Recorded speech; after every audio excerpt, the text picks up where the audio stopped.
नमस्कार दोस्तों। दधीची देहदान समिति के तत्वाधान के तहत 25 वीडियोस का मेरा एक संकल्प था, वो मैं आपको भेंट कर चुका हूँ। उसके लिए आप सबके सहयोग और आप सबके आशीर्वाद, उनका मैं तहे दिल से शुक्रगुजार हूँ।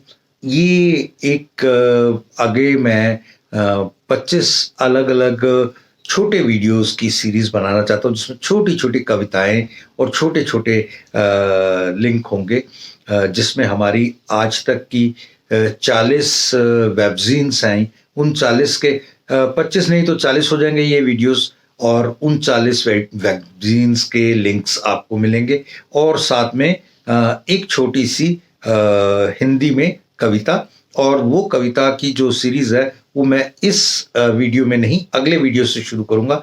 उसके लिए आज कुछ बताना चाहता हूँ। मैं क्या कर सकता हूँ? मैं एज़ अ इंडिविजुअल कहाँ स्टैंड करता हूँ? आज़ादी की तरफ चलते हैं। भारत की जो आज़ादी है, जिसे आज हम कोई मायने नहीं देते, उसको कोई एक बहुत बड़ा मान-सम्मान सिर्फ़ और सिर्फ़ एक दिन, जिस दिन 15 अगस्त को आज़ादी मिली उस दिन, और जिस दिन संविधान लागू हुआ 26 जनवरी, स्वतंत्रता दिवस 15 अगस्त को और गणतंत्र दिवस 26 जनवरी को, के अलावा हम कोई याद इसकी नहीं रखते। बीच-बीच में कोई 1-2 फ़िल्में आ जाए, बस। इसके अलावा क्या जीवन में आज़ादी का महत्व इतना ही था? आप उस समय के लोगों को देखो।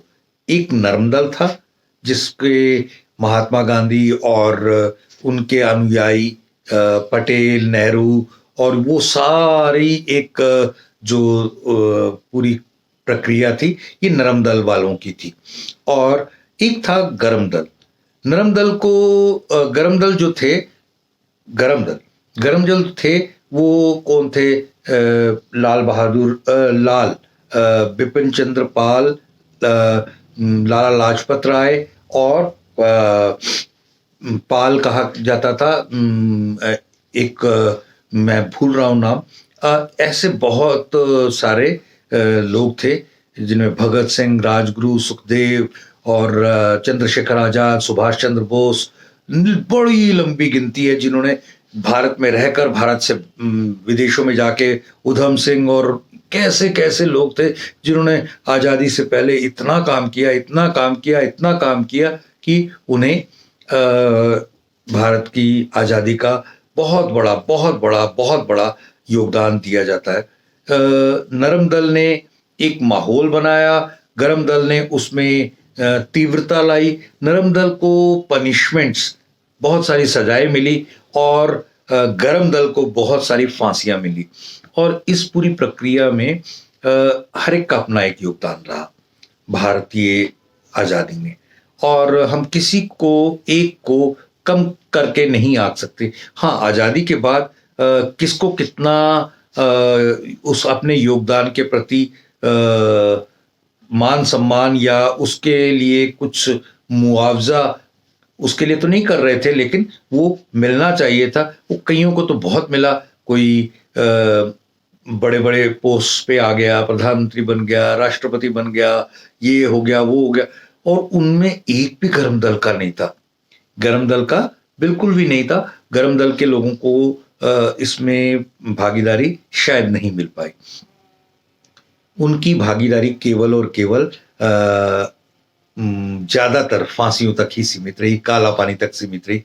तो ये एक देखिए, हम आज जो बात कहना चाहते हैं वो ये कि देहदान, अंगदान, नेत्रदान में जरूरी नहीं है आपका नाम उस तरीके से प्रचारित, प्रसारित और हो किया जाएगा जिस तरीके से नरम दल का हुआ। आप नरम दल में हैं तो नरम दल में देखिए, सेना लड़ेगी, नाम कप्तान का होगा। उस समय ये सब चीजें होती थी, यानी कि हम 300-400 साल की गुलामी से आजाद हुए। आज भी एक गुलामी है, वो है कि हम विचारों की गुलामी है। आज उससे आजादी कैसे? हम रूढ़ी के विचार हैं, निजी शरीर जलाना चाहिए क्योंकि धर्म में लिखा है।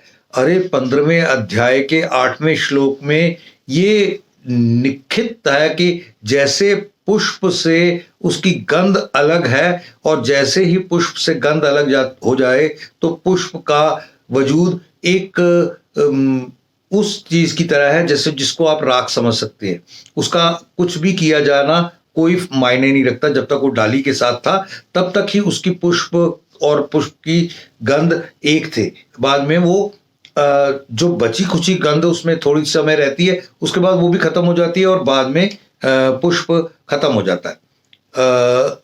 सेम ये गीता के श्लोक में है कि इंसान का शरीर तो पोल्यूशन, कितनी तो लकड़ी हम जला देते हैं, कितना तो हम माहौल वातावरण पोल्यूटेड कर देते हैं, जंगल काट रहे हैं, प्रकृति का नुकसान कर रहे हैं और प्रकृति की कीमती चीजों को जलाने के लिए। तो कृपया इस तरफ भी थोड़ा सा नरम दल और गरम दल वाला विचार लेकर आए कि क्या किया जाए कि हम देहदान, नेत्रदान, अंगदान वाली क्रांति को दोबारा से ला पाए। और इसमें आपका नाम होगा नहीं होगा इसको बिल्कुल भूल जाए, ये मानवता के लिए काम है, इसमें जन उपयोगी होना आपका बेहद जरूरी है। और मैं चाहूँगा कि आगे आने वाले जितने भी वीडियोस हैं उन्हें भी आप पूरा प्यार दें और वो ज़्यादा से ज़्यादा लोगों के साथ शेयर करें, क्योंकि ये आने वाले 25 से 40 जितने भी वीडियोस होंगे वो केवल और केवल मेरी प्रयास रहेगा 30 सेकंड के वीडियो से ज़्यादा वीडियो, लंबा वीडियो ना हो। और इसके लिए आपका सहयोग वांछनीय। Thank you. जय हिंद।